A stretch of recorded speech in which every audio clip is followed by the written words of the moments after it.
Shalom, selamat pagi Bapak Ibu Saudara. Kita berjumpa lagi dalam renungan harian bersama saya Pendeta Marsono di hari Sabtu ini tanggal 20 Juni 2020.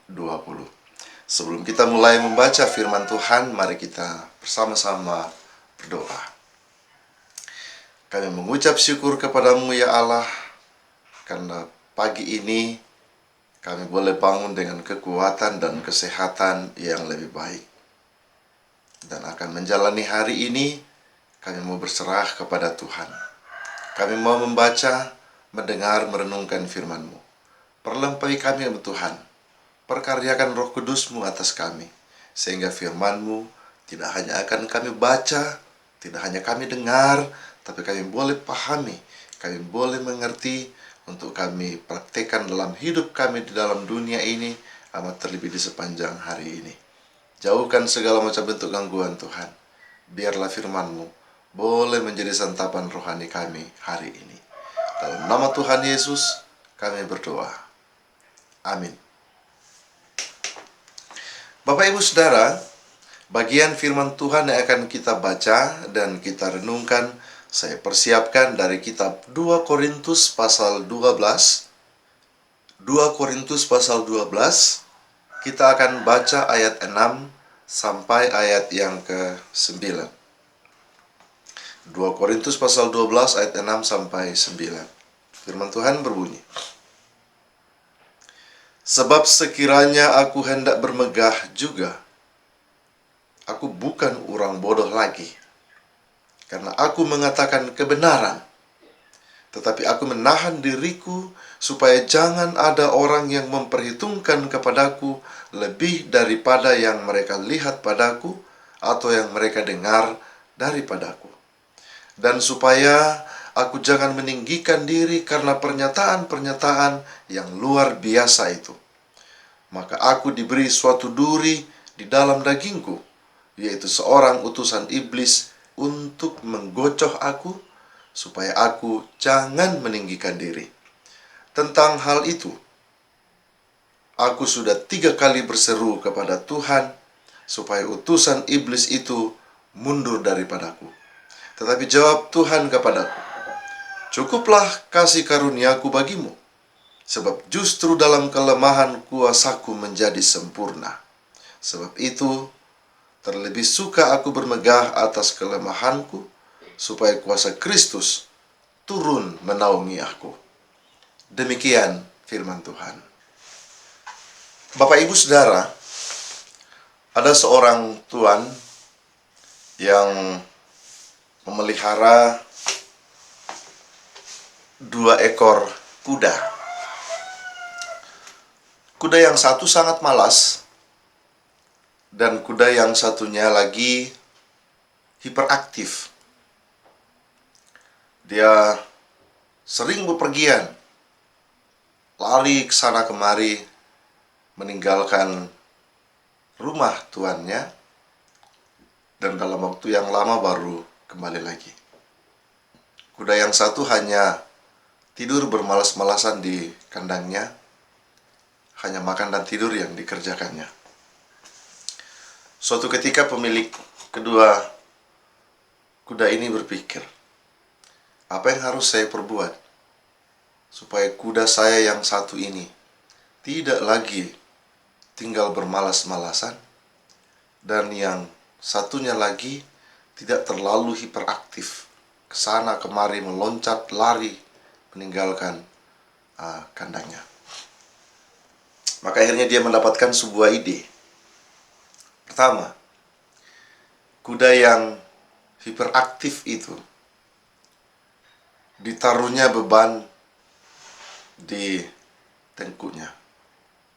Jadi belakang kuda itu dipasangnya beban karung yang diisi pasir yang berat, sehingga kuda yang satu yang hiperaktif ini, kalau ia terlalu banyak bergerak berlari, dia harus memikul beban itu, sehingga ia tidak lagi gesit dan lincah melompat dan lari ke sana kemari. Dia berjalan lamban, melangkah demi langkah itu dilaluinya dengan begitu berat. Sejak saat itu, akhirnya kuda ini tidak lagi hiperaktif karena beban itu selalu dipasang di punggungnya. Sementara kuda yang satu lagi, yang malas, lamban, dan tidak hampir tidak percaya diri oleh karena lebih banyak tinggal di kandang dan makan tidur, si pemilik kemudian membuat sebuah obor, dibuatnya sedemikian rupa. Lalu ketika kudanya ini tidur, diikatkannya di ekornya, dan sesudah diikatkannya obor itu di ekornya, dibangunkannya kudanya, dan dia menyalakan obor itu. Obor itu menyala dan membuat si kuda ini panik, tapi ia tidak dapat melepaskan sendiri obor itu, maka ia melompat dan lari ke sana kemari, bergerak sedemikian rupa, dan akhirnya setelah sekian lama dibuatnya begitu oleh tuannya, si kuda yang pemalas ini tidak lagi menjadi pemalas. Saudara-saudara, Tuhan kita punya begitu banyak macam cara untuk menjadikan kita baik. Segala sesuatu dibuat dan dijadikan Allah sebagai alatnya, termasuk pergumulan, penyakit, dan lain sebagainya. Kesaksian Rasul Paulus yang kita baca, di sini Rasul Paulus menceritakan tentang keadaan dirinya, bahwa sesungguhnya ia sedang mengalami pergumulan oleh karena suatu penyakit. Penyakitnya itu seperti duri dalam daging, yang membuat ketika ia bergerak, daging itu menusuk dagingnya sehingga ia merasakan kesakitan. Tetapi maksud Allah dari penyakit dalam tubuh Rasul Paulus itu ialah karena banyak hal-hal ajaib, mujizat-mujizat yang dilakukan oleh Rasul Paulus di dalam sepanjang pelayanannya. Penyakit itu diberi untuk menjadi kontrol bagi diri Rasul Paulus, agar ia tidak menyombongkan diri, agar ia tidak menganggap dirinya lebih besar dari Tuhan. Sehingga ketika setiap kali Rasul Paulus kemanusiaannya muncul, hendak mengangkat dirinya dari perbuatan-perbuatan ajaib yang dilakukannya oleh karena Allah, maka penyakit itu akan membuatnya sadar, saya ini hanya hamba Allah. Saya ini manusia biasa yang tidak punya daya dan kemampuan apa-apa. Saudaraku yang kekasih di dalam Tuhan, dari pengalaman ini, kita mendapatkan suatu pemahaman bahwa penyakit, penderitaan, pergumulan, apapun bentuknya, kadang dipakai Tuhan untuk menyadarkan kita siapa kita dan bagaimana harusnya kita kepada Allah. Mari menggumuli kondisi kita sekarang. Setelah sekian bulan kita bergumul oleh karena pandemi COVID-19. Bagaimana respon kita? Sudahkah kita memberikan dan melakukan yang terbaik bagi Tuhan? Mungkin saja sejak pandemi ini terjadi, Tuhan mengingatkan kita, hai manusia, engkau umatku, engkau ciptaanku. Sembahlah aku, beribadahlah kepadaku. Lakukanlah segala perintah dan kehendakku. Ini kehendak Tuhan. Mungkin kita diingatkan bahwa kita ini terbatas.